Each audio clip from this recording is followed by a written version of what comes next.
രാജേന്ദ്രൻ, ഈ K G ശങ്കരപ്പിള്ളയുടെ ഒരു കവിതയുടെ വരികളാണ്. പറഞ്ഞു പറഞ്ഞാണ് സാർ കടൽ ഇത്ര വലുതായത് എന്ന് പറഞ്ഞതുപോലെയാണ് ഈ പറഞ്ഞു പറഞ്ഞ് ഒരാളെ മുഖ്യമന്ത്രിയാക്കാൻ ശ്രമിക്കുകയാണ് കോൺഗ്രസ് ഇപ്പോൾ, അല്ലെ?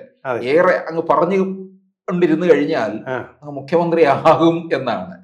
അത് ചിലര്, കോൺഗ്രസിലുള്ളവർ ചിലര് അതിനെ എതിർക്കുകയും ചെയ്യുന്നുണ്ട്. അങ്ങനെ സ്തുതിച്ചുകൊണ്ടിരുന്നാലൊന്നും മുഖ്യമന്ത്രി ആകില്ല എന്ന് പറയുന്നുമുണ്ട്. അപ്പൊ ഈ സാമുദായിക സംഘടനകൾ ഇപ്പോൾ അങ്ങോട്ടും ഇങ്ങോട്ടും ഓരോരുത്തരെ ഏറ്റെടുത്തിരിക്കുകയാണ് മുഖ്യമന്ത്രി സ്ഥാനത്തില്. വി ഡി സതീശന് മാരാമൺ കൺവെൻഷനിലേക്ക് ക്ഷണിച്ചിട്ടുണ്ട്. അതുപോലെ തന്നെ കത്തോലിക്ക സഭ ഉൾപ്പെടെയുള്ള സഭകളെ വി ഡി സതീശനെ കൊണ്ടു നടക്കുന്നുമുണ്ട്. ഇതേ അവസരത്തിൽ NSS ചെന്നിത്തലയെയും ഉയർത്തുന്നുണ്ട്. വെള്ളാപ്പള്ളി നടേശനും ചെന്നിത്തലയെ പിന്താങ്ങുകയും ചെയ്തിട്ടുണ്ട്. അപ്പോൾ സാമുദായിക സംഘടനകളുടെ ഒരു ഒരു ഒരു വടംവലിയാണോ മുഖ്യമന്ത്രി സ്ഥാനത്തേക്ക് നടക്കുന്നത്? ഇതിപ്പോ വിജയനാഥ് പറഞ്ഞത് ഒരു നല്ല കവിതാശകലമാണ്. പറഞ്ഞു പറഞ്ഞ് കടലാവുക എനിക്ക് തോന്നുന്നില്ല. പക്ഷെ ഇവിടെ പറഞ്ഞു പറഞ്ഞ് കടലാവും എന്നെനിക്ക് തോന്നുന്നില്ല. പറഞ്ഞു പറഞ്ഞ് ഗോഷ്പദമാവുകയും ചെയ്യത്തുള്ളൂ. ഈ ഗോഷ്പദം പിന്നെയും പല മടങ്ങ് വളരേണ്ടതുണ്ട്, ഭവാബ്ദി ആയിട്ട് മാറാൻ വേണ്ടി. അപ്പോൾ ഈ വായ്ത്താരിയിലൊന്നും വലിയ കാര്യമൊന്നുമില്ല. ഇപ്പോൾ പറഞ്ഞിരിക്കുന്ന ആരാ? NSSന് എത്ര വോട്ടുകൾ സ്വാധീനിക്കാൻ കഴിയും? നമ്മൾ കണ്ടതാണല്ലോ. ഉറപ്പായിട്ടും വിശ്വാസമുള്ള ജനങ്ങളുടെ, അതുപോലെ തന്നെ ജനാധിപത്യം കാത്തു സൂക്ഷിക്കുന്ന ജനങ്ങളുടെ, വിശ്വാസികളുടെ, വിശ്വാസത്തിന് സ്വാതന്ത്ര്യം നൽകുന്ന ജനങ്ങളുടെ ഒക്കെ ഒരു ഗവൺമെൻറ് അധികാരത്തിൽ വരുമെന്ന് പറഞ്ഞാണ് കഴിഞ്ഞ തവണ പോളിംഗ് ബൂത്തിൽ നിന്ന് അദ്ദേഹം മാധ്യമങ്ങൾക്ക് സന്ദേശം പെരുന്നയിൽ നിന്ന് നൽകിയത്. പക്ഷേ എന്തായി? വൻ ഭൂരിപക്ഷത്തോടല്ലേ ആ എതിർപക്ഷം, വിശ്വാസത്തിൻ്റെ പക്ഷമല്ലാത്ത എതിർപക്ഷം വൻ ഭൂരിപക്ഷത്തോടെ ജയിക്കുകയാണ് ഉണ്ടായത്. അതുപോലെ തന്നെയാണ് വെള്ളാപ്പള്ളി നടേശന് എപ്പോഴും അഭിപ്രായ പ്രകടനങ്ങൾ നടത്താറുണ്ട്. പക്ഷെ ഇതുകൊണ്ടൊന്നും വലിയ കാര്യമില്ല. ഇവിടെ വലിയൊരു വോട്ട് ബാങ്കായി തീർന്നിരിക്കുന്നത് മുസ്ലിം വോട്ട് ബാങ്കാണ്. അതിശക്തമായിട്ടുള്ളൊരു വോട്ട് ബാങ്കാണ്. അവരെ അവഗണിക്കാൻ കഴിയാത്ത ഒരു വോട്ട് ബാങ്ക് തന്നെയാണ്. 5ാം മന്ത്രിസ്ഥാനം പറഞ്ഞപ്പോൾ തന്നെ നേടിയെടുക്കാൻ അവർക്കേ കഴിയൂ. ഇവിടെ ഇരിക്കുന്ന സുകുമാരൻ നായർക്കോ അല്ലെങ്കിൽ വെള്ളാപ്പള്ളി നടേശനോ ഒന്നും കഴിയില്ല. പക്ഷെ വെള്ളാപ്പള്ളി നടേശൻ ചില കാര്യങ്ങൾ വെട്ടിത്തുറന്ന് പറഞ്ഞിട്ടുണ്ട്. ആരുടെയും പ്രീതിയോ ഭീതിയോ കൂടാതെ തന്നെ കാര്യങ്ങൾ വെട്ടിത്തുറന്ന് ചില സത്യങ്ങൾ അദ്ദേഹം പറയുന്നുണ്ട്. അതാണ് അദ്ദേഹം പറഞ്ഞത്, ഇനിയിപ്പോൾ നായാടി മുതൽ നമ്പൂതിരി വരെയുള്ളവരുടെ സഖ്യമല്ല വേണ്ടത്, മറിച്ച് നായാടി മുതൽ നസ്രാണി വരെയുള്ളവരുടെ സഖ്യം. കാരണം ഈ വോട്ട് ബാങ്ക് ഉപയോഗിച്ചുകൊണ്ട് വമ്പിച്ച തോതിലുള്ള നേട്ടങ്ങൾ കൊയ്യാൻ മറുഭാഗത്തിന് കഴിയുന്നുണ്ട് എന്നുള്ള ഒരു സത്യം വളരെ വാസ്തവമാണ്. AK ആന്റണി ഒരിക്കൽ പറഞ്ഞതാണത്. അദ്ദേഹത്തിൻ്റെ നാട്ടിൽ നിന്ന് നാട് കടത്തി, കാപ്പ ചുമത്തി നാട് കടത്തി. ഇതാണ് സംഭവിച്ചത്. അപ്പോൾ സത്യങ്ങൾ, അപ്രിയ സത്യങ്ങൾ പറയുമ്പോൾ അങ്ങനെയുള്ള അനുഭവങ്ങൾ ഉണ്ടാവും, തിക്താൻ. പക്ഷേ അതിനെയൊക്കെ പേടിക്കാതെ ഇപ്പോഴും വെള്ളാപ്പള്ളി നടേശൻ പറയുന്നുണ്ട്. പക്ഷേ വിജയനാഥ് പറഞ്ഞ പോലെ വെള്ളാപ്പള്ളി നടേശനും അതുപോലെ തന്നെ ബദ്ധവൈരിയായിട്ടുള്ള സുകുമാരൻ നായർ ഇപ്പോൾ ഒരു കാര്യത്തിൽ യോജിച്ചിരിക്കുകയാണ്. അതായത് മുഖ്യമന്ത്രി സ്ഥാനത്തേക്ക് യോഗ്യൻ രമേശ് ചെന്നിത്തലയാണ്. പക്ഷെ എനിക്ക് തോന്നുന്നു വെള്ളാപ്പള്ളി നടേശൻ ഒരു പക്ഷേ VD സതീശനെ ഒന്ന് ഒതുക്കാൻ വേണ്ടിയിട്ട് പറഞ്ഞതായിരിക്കും. അത് തന്നെയുമല്ല, അദ്ദേഹം ഒന്നിച്ചു നിൽക്കേണ്ട ഒരു ആവശ്യകത ബോധ്യമായിട്ടുണ്ട്. അവിടെ ഈ കളിച്ചുകുളങ്ങരെങ്കിലും പെരുന്നയിലും ഒക്കെ പറഞ്ഞ കാര്യങ്ങൾക്ക് ഒരു വെയിറ്റേജ് കിട്ടണമെങ്കിൽ തീർച്ചയായിട്ടും അവർ തമ്മിൽ ഐക്യം വേണം. തീർച്ചയായിട്ടും അതിനൊരു ഐക്യം ഉണ്ടാവും. തീർച്ചയായിട്ടും കേരളത്തിലെ ഏറ്റവും പ്രബലമായ സമുദായം എന്ന് പറയുന്നത് ഈഴവരാണ്. ആ ഈഴവരുടെ മാസ് ബേസ് കൊണ്ടാണ് CPM ഇത്രയും വെന്നിക്കൊടി പാറിച്ചിരുന്നത്. ഇപ്പോൾ അതിൻ്റെ ബേസ് പോയിട്ട് അത് BJPയിലേക്ക് പോയിട്ടുണ്ട്. CPM ചതിക്കുകയായിരുന്നു. BJPയിൽ അവർക്ക് കാര്യമായ നേതൃത്വം കിട്ടുന്നുണ്ട്. ഇപ്പോൾ K സുരേന്ദ്രനായാലും ശോഭാ സുരേന്ദ്രനായാലും V മുരളീധരനായാലും അങ്ങനെ ധാരാളം പേരിലൂടെ അവർ ഇന്ന് അമരം പിടിക്കുന്നുണ്ട് BJPയുടെ. അത് വലിയൊരു ചേഞ്ചാണ്. അപ്പം മാസിലും അതിനനുസരിച്ചുള്ള മാറ്റം വരുന്നുണ്ട്. ഇത് തുഷാർ വെള്ളാപ്പള്ളിയെ മാത്രമല്ല, സാക്ഷാൽ വെള്ളാപ്പള്ളിയെയും സന്തോഷിപ്പിക്കുന്നുണ്ട്.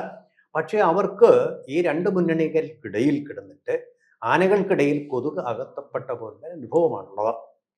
ഈ പരിസ്ഥിതിയിൽ ഇപ്പോൾ ജയിക്കാൻ സാധ്യതയുള്ള കോൺഗ്രസ്സാണ്. കോൺഗ്രസിൻ്റെ ഒരു കുഴപ്പമെന്ന് പറഞ്ഞാൽ ഇങ്ങനെ ജയിക്കാൻ തുടങ്ങുമ്പോഴത്തേക്കും തമ്മിലടിച്ചങ്ങ് തീരും. പണ്ട് നമ്മൾ കണ്ടതാണ്, ഉമ്മൻചാണ്ടിയോ മുഖ്യമന്ത്രി രമേശ് ചെന്നിത്തലയോ എന്നുള്ള ചോദ്യത്തിൽ ഊന്നിക്കൊണ്ട് ഏതാണ്ട് 100ഓളം സീറ്റുകൾ നേടാമായിരുന്ന കോൺഗ്രസിൻ്റെ സീറ്റുകൾ നേരെ താഴോട്ട് വന്ന് 71 എന്നുള്ളതിലായിപ്പോൾ. 2011 അതിൻ്റെ LDFന് അന്ന് 69 കിട്ടി. ഏറ്റവും നിരാശനായ നമ്മുടെ നെയ്യാറ്റിൻകരയിൽ നിന്ന് അതെ സെൽവരാജ്. ആ ഉമ്മൻചാണ്ടിയുടെ മുഖം ഏറ്റവും ദുഃഖപൂരിതമായി, യേശുക്രിസ്തുവിനെ പോലെ ദുഃഖപൂരിതമായിട്ട് കണ്ട ഒരു സന്ദർഭമാണ്. പിന്നെ ഒരുപാട് അഡ്ജസ്റ്റ്മെന്റ് രാഷ്ട്രീയമൊക്കെ നടന്നു എന്ന് പറയുന്നത് പോലെ രമേശ് ചെന്നിത്തലയ്ക്ക് ഇപ്പോൾ പെരുന്നയിൽ പോകാനൊക്കെ ഒരു മൈലേജ് കിട്ടിക്കഴിഞ്ഞു. ആദിവാസികൾക്കിടയിൽ അദ്ദേഹം പോയി, അങ്ങനെ ഒരു മൈലേജ് കിട്ടി അദ്ദേഹം മുന്നേറി ഗോൾ വടിക്കാനായിട്ട് ഗോൾ പോസ്റ്റിലേക്ക് നടന്നു കഴിഞ്ഞപ്പോൾ ഒരു കുതികാൽവെട്ടെന്ന് നമ്മൾ പറയത്തില്ല, നല്ലൊരു കുതികാൽവെട്ട് കിട്ടിയിരിക്കുകയാണ്. ആരിൽ നിന്ന്? പാർട്ടിയിലെ 2 പ്രമുഖന്മാരിൽ നിന്ന്. ഒന്ന് കരുണാകരന്റെ മകനായിട്ടുള്ള കെ മുരളീധരൻ.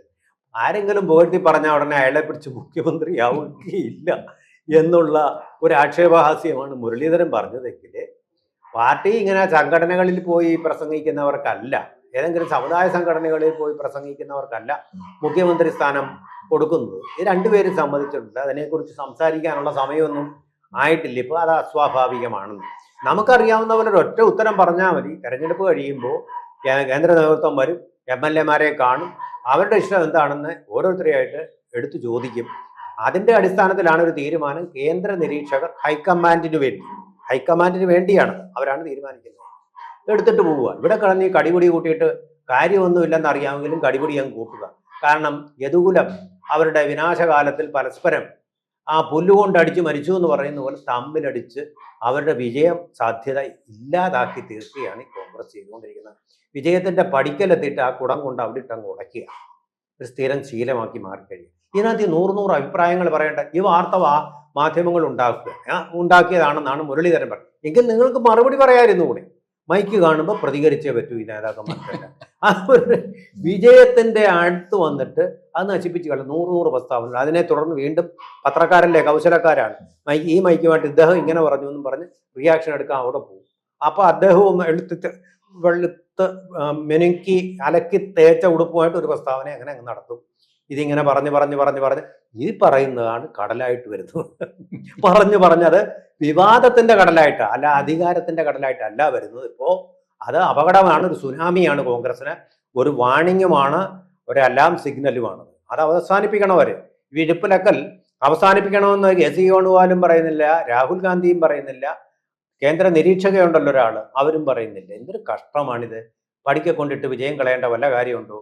ഇപ്പൊ അവരർഹിക്കുന്ന ഒരു വിജയമാണ്. കാരണം ഭരണത്തിലെ നിരുത്തരവാദിത്വവും അതുപോലെ തന്നെ ഭരണത്തിലെ അഴിമതിയും ഭരണകത്തിലെ കെടുകാര്യസ്ഥത, സാമ്പത്തികമായിട്ടുള്ള കെടുകാര്യസ്ഥത, അതുപോലെ തന്നെ അധികാരത്തിന്റെ ദുർവിനിയോഗം, PP ദിവ്യ കേസിലെ, അതുപോലെ ജയിൽ സന്ദർശനത്തിലൊക്കെ കണ്ടതുപോലുള്ള ദുർവിനിയോഗം, എല്ലാം കൂടെ ചേർന്ന വളരെ അനുകൂലമായിട്ടുള്ളൊരു സാഹചര്യം. അതുപോലെ തന്നെ ആന്റി ഇൻകുമ്പൻസി എന്ന് പറയുന്ന ഭരണവിരുദ്ധ വികാര തരംഗം തന്നെയാണ് കേരളത്തിൽ അലയടിക്കുന്നത്. ഇപ്പൊ BJP-യിലേക്ക് അത് മുഴുവനും പോവില്ല, കുറച്ച് പോവും. അത് വിജയിക്കാവുന്ന ഒരു സന്ദർഭം വന്നപ്പോൾ ഇപ്പോ അത് VD സതീശനാണോ അതോ രമേശ്? ആദ്യം നിങ്ങൾ ജയിക്കൂ. പക്ഷെ മുസ്ലിം ലീഗ് കുറച്ച് ആത്മാർത്ഥതയോടുകൂടി ഇപ്പൊ കേരള കോൺഗ്രസ് പോയതാണ് മധ്യ കേരളത്തിൽ അവരുടെ പരാജയത്തിനും പിണറായി വിജയന്റെ മുഖ്യമന്ത്രി പദ ആരോഹണത്തിനും കാരണമെന്ന് ശരിയാമണ്ണം അവർ തിരിച്ചറിഞ്ഞുകൊണ്ട് കേരള കോൺഗ്രസിനെ കൂടി കൊണ്ടുവരാനുള്ള വലിയ വിലകൾ അവർ നീട്ടിയിട്ടുണ്ട്. കേരള കോൺഗ്രസ് ഏത്? ജോസ് കെ മാണി കേരള കോൺഗ്രസ്. കാരണം കേരള കോൺഗ്രസിനും ഇതൊരു ആവശ്യമാണ്. കാരണം ഇപ്പോ അവിടെ കോട്ടയത്ത് നിന്നാ ജയിക്കും ജോസ് കെ മാണി എന്നുള്ള യാതൊരു വിശ്വാസവും ഇല്ല. പാലയിൽ നിന്നാ ജയിക്കാൻ പോകുന്നില്ല.